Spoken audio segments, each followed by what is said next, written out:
So what would be like?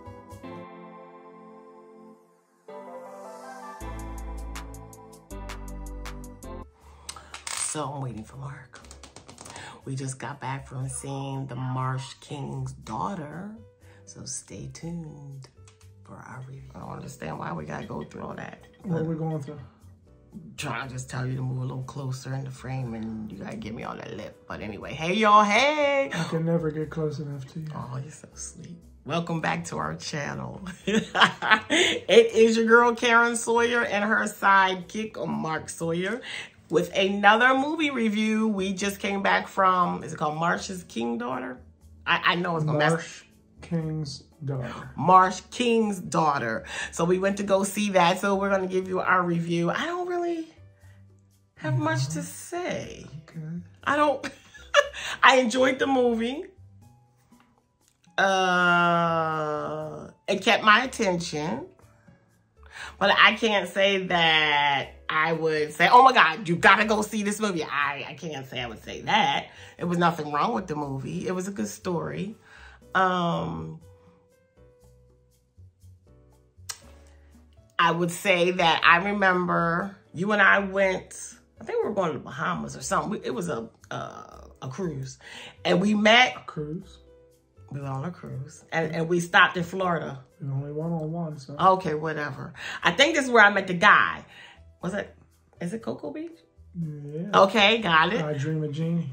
And so I met this guy. Remember they were selling palm stuff? And he told me he lived. Yeah. Did he? He didn't say in Marsh though. But he said he lived in the woods. Like this. So I'm saying that to say that this is real life for some people. People really do live out here in the wilderness. So for me, it was believable. So I got into it because of that, and it was interesting as far as the way they were living in the wilderness. But I thought it was a good movie, but it's not a must-see. Kept me, you know, at the edge of my seat. I screamed once. So yeah, that's how I felt about it. How about you? Well, I thought that it was a story in a movie that I've seen before a number of different times. Oh. Maybe just slightly different. You know, again, it had its unique pieces and parts, but a similar story. To me now, I know what my wife's gonna say. I'm sorry, are you my wife? Yes. Are you my husband on this? I didn't mean to let the cat out of the bag. What do you mean? People know that you're my husband. Okay. I mean, what is this? Most of the time, you tell me not to tell people. No, that is not true. See, right. That is not true. See, now you got to explain that whole story. I mean, no, you explain, because now this don't even sound right. See, why did you even say that? So when we're in situations, when we're dealing with business, I just sometimes feel that everybody don't need to know that. We're separate in those situations. See, come on. Now we're off topic. Can we get back to your review? Go ahead. You know what I'm going to say something. I know what this young lady next to me is going to say. Ain't young no more.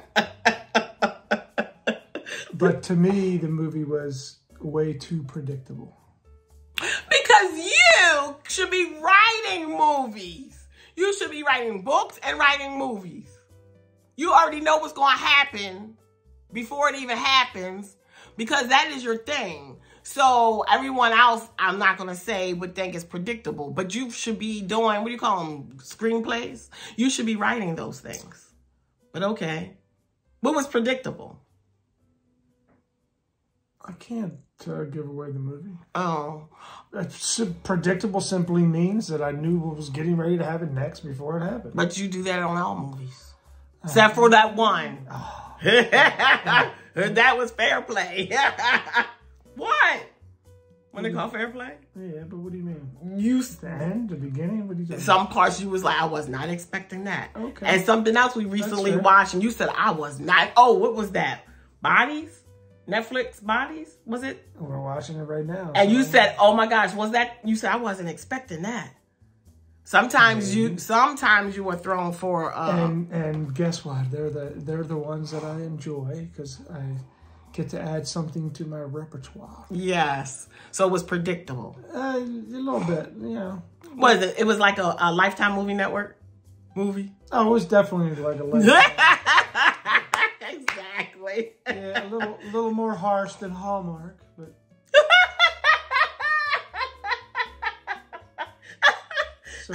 so it would be Lifetime. Y'all, that's funny because I don't watch Hallmark.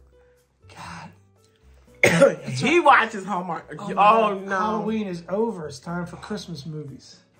So, okay. So, it was predictable. It was a Lifetime movie network movie. And it was all about a mother's love. How about that? Yeah. Pretty much. Yeah. Yeah. Okay. All right. I'll go with that. So, you know, it's certainly, after everything we've said, it certainly is a movie that you're not going to dislike. You'll enjoy it. You'll have a good time. So if you're looking for a date night, you can go see it. Yeah, something to do in the afternoon on a Sunday. If you're looking for an Academy Award winner, stay home. Exactly. To become on TV. So with all that being said, I think we are done our review. It's definitely not a 2 thumbs up. So a 1 thumbs up. And now that we're doing 1 to 10, what would you rate this? A number. I know my number. I was gonna say 6.5. Oh, I was gonna say 7. But I was gonna say 6.5. But it's probably worth a 7. So yeah, some people really I don't enjoy think it's it. any higher than a 7, but I think it's a 7. Yeah. All right. It's a solid 7. You want to give me your 1 thumb? 1 thumb up, y'all. All right, and as always, remember there's 86,400 seconds in every day. Therefore, there is no therefore. There is no transitional markers in here. Because oh my gosh, you lying to me, right? We went through this the last time. Okay, pay attention. Don't waste any of them. You're playing, right?